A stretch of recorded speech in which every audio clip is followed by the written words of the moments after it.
Hi folks, welcome to episode 8 of the Epochs of the Lotus Eaters. I'm joined by Bo, and today we're going to be talking about the Roman army, primarily focusing on this book called Legionary by Dr. Philip Matsiak, who's a historian.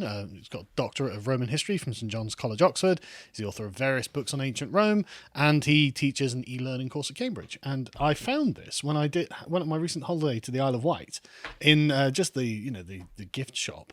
And I saw it, I thought, oh, come on, this isn't going to be much good. And I had a flick through it, and it was really good, so I decided to get it and read it. And now we're going to be talking to you about what it was to be a Roman legionary, sort of like what the daily life of a Roman legionary was like, the sort of expectations they could have, and just, the consequences of having joined the armies of Rome.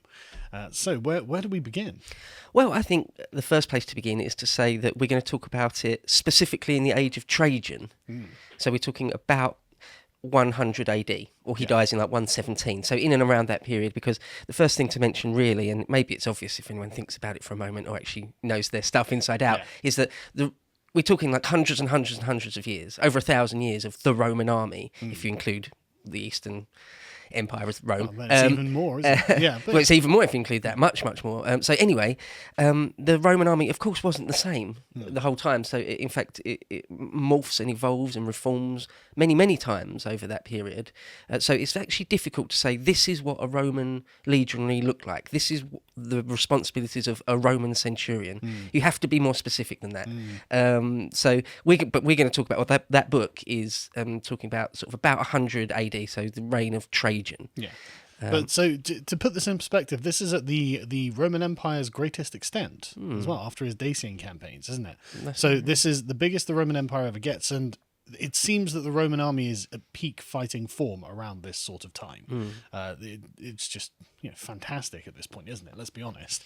And so at the peak of the Roman Empire's military prowess, you get to join if you want, because that's the sort of the style or tone of the book, is that like if you join up, you see the world and all that sort of thing. I really liked it. I really enjoyed it, and yes, I would have been persuaded to join the Roman legions. It's like a legionary's handbook. Which he calls it the Roman soldier's unofficial manual. So it's really, really useful, and it gets in some nitty gritty you don't often find in other places. So where should we begin? Well, I mean, first, perhaps just a note on what you said there about the Roman Empire being at its largest extent during the age of Trajan. He had massive campaigns in Dacia, which is sort of modern day Romania, isn't it, really? And a couple of other bits and bobs of modern countries, but basically Romania. But then the East, he had a long set of wars out in the East, was them sort of Parthia. The Parthians, which are different to the Persians, a completely different thing. I know you know that. Oh, I do, yeah. But no, you're absolutely right. Famous horse archers that were the bane of certain other Roman commanders. Yes, absolutely, yeah. And so... so the Roman army would have to be able to adapt to all different places. So you're talking about sort of northern England or Scotland, really, at the furthest extremities of the north, and then in North Africa, Spain, all along the Rhine and the Danube, Romania, places like that, and then all the way out to, well, the Euphrates and the Tigris and things. So it's vast, very, very different terrain, very, very different skills needed and equipment and stuff. So again, it's not just one Roman legion, they're all the same, exactly the same everywhere. It would be different all over the place. So, I mean, there's perhaps one of the places to start is a bit of background about the different reforms that have come in for the Roman army. Like, how do we get to the Roman army as it existed circa 100 AD? So, I mean, maybe just a quick whirlwind tour of that. Yeah, I mean, so initially when it was the Roman kingdom, it was just barbarian force, basically. It seems to have been treated by its contemporaries as just essentially an armed camp. Then in the sort of period of the Republic, it's landowning, property-owning men who join the legions, and they have the classic Principe, Hastati, Triarii, well, sorry, the other way around, but formation. And then under the Marian reforms, after the defeat of Hannibal, they reform into a permanent professional military, which severs the connection between land ownership and being a soldier of Rome, and this changes the dynamic and essentially sets the stage for the empire, which then becomes a force that's drawn from all over Europe and all over the Middle East, and Africa. Yeah, absolutely. The Marian reforms. Anyone that knows anything about the Roman Republic and the Roman army, the sort of the famous thing, one of the first things you'll learn is that sort of the pre-Marian days and the post-Marian reforms. So Marius, as you say, is a bit after Hannibal and a bit before Caesar, in and around that period, around the times of Sulla. And yeah, they decided that the Roman army as was just, it wasn't like it was terrible. It eventually, it was excellent. Yeah, it was still excellent. It was still one of the best in the Med. It was still the best around. They defeated Hannibal, but it could be so much better. And the General Marius realises that and does something about it. It did suffer some serious defeats as well. I mean, not just including Hannibal. I mean, they were defeated by Pyrrhus, which wasn't catastrophic, but defeated by Hannibal, which was catastrophic at times. But then you have the Cimbri and the Teutones, their invasion, which wiped out something like 200,000 Roman soldiers. And it's in the wake of this huge defeat that Marius is given license to start recruiting peasants, basically. These plebs. Yeah, the literal key thing, plebs, actually. Yeah, well, quite literally, yes. So the key thing you mentioned there is lowering the property qualification. So in the olden days, it would be, you'd have to actually be quite rich. Yeah. Relatively rich to be a Roman legionary, because not only would you have to pay for, the state didn't provide any armour or sword or anything at all, or a horse if you wanted to be a cavalryman, nothing at all. So you have to pay for all of that yourself, and that's quite a lot of normal, just an urban pleb. There's no chance you can afford anything.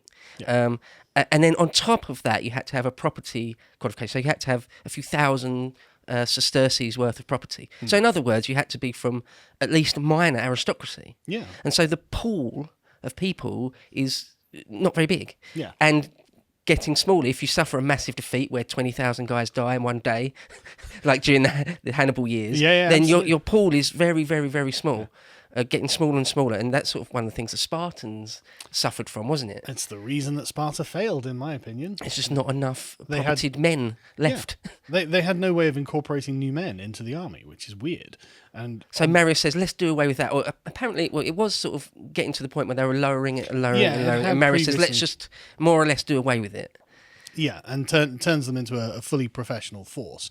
Not the first professional army in history, but one of the most significant of its time, I would say. Yeah. Oh, God, absolutely. Yeah. I think they went from being among the best around, or arguably the best around, to unarguably the best around. Yeah. Just absolutely no one close, almost, Oh, absolutely. And you can see this in the reaction from the surrounding powers to the Romans as well. And the Romans' attitude towards the surrounding powers changes. I mean, the Romans were never very diplomatic, but after Marius, everyone is just treated as an inferior. So it's very interesting. It's like when you know your own power, when you're aware of it, you can start playing games. Yeah. And you can see that there's a marked difference in diplomacy between the way Pyrrhus is treated and Ptolemy is treated. Right? The Ptolemaic diplomats are just literally like, they're like, oh, we'll try and find an answer for you. And so the Roman diplomat just draws a circle around them and says, do it before you step out of this square. Whereas with Pyrrhus, they're like, well, we're going to fight you honourably and hopefully we'll win. We're sure we'll win. We're the Romans.